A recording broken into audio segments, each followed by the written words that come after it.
Kwame said, we appreciate the association of the Igbos, which is the first step into our engaging Nigerians together. We do hope that over time, people will have a Nigerian association. And they say charity, indeed, and of course, begins at home. For example, where we are in Germany, Hanover, we have for the meantime Nigerian association. And we still hope to have also an Igbo association. We are Nigerians, we always work together, no matter what happens. And I pray to you all to keep your hands together as Nigerians, keep tribes apart, no matter who's passing. Be together as Nigerians and be all together. Because most of us here, most of us in Germany, some say they are afraid of going to Nigeria. We used to have a joke, of course. I don't end up my speech without making some joke. A man was driving alone late night, around 2 o'clock midnight, in the city of Lagos. And of course, normal police control. The police officer stopped him and said, "Young man, where are you going to in this hour of the night and alone?" No, sorry. First of all, they said your particulars, driver's license, and the usual protocol. The young man had everything. They wanted him to be wrong, but unfortunately, of course, the man was too right to be wrong. So they said, "Young man, why are you driving alone at this late hour? If anything happens to you now, how will your family know?" The man said, "No, what are you talking? Me, I'm not a driver alone, no.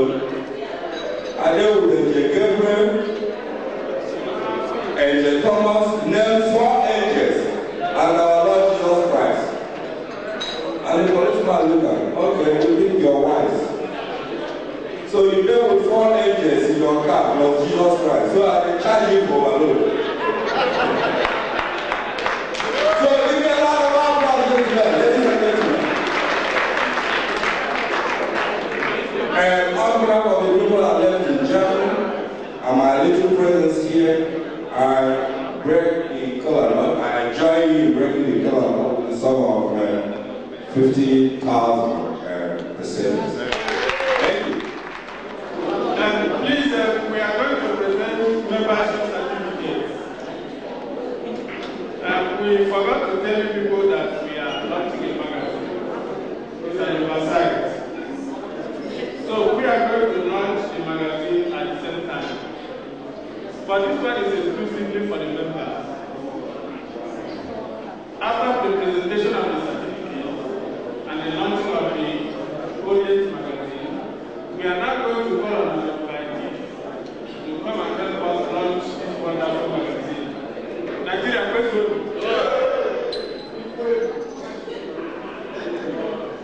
Honestly, I do not know how to give myself a certificate. But the first certificate is going to me as the president of the association.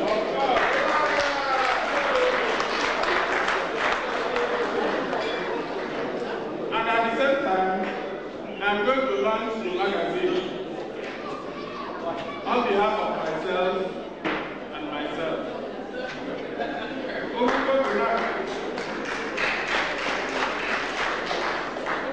I'm going to hand everything over to the representative of the ambassador, who in turn will give the certificate over to me. Then I will now launch the magazine on behalf of myself and myself.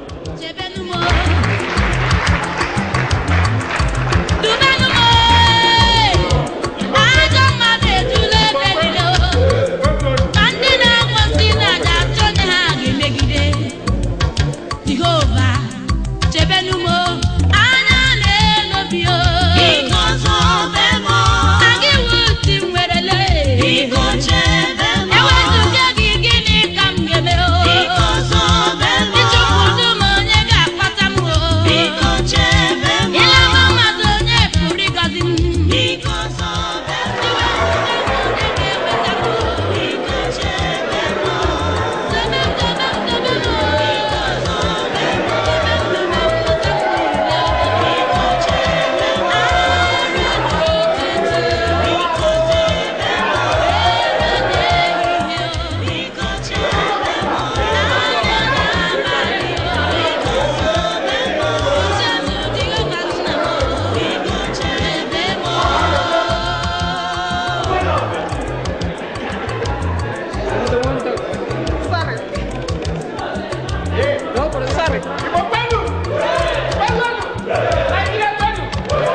Onye na-emegbu ogbenye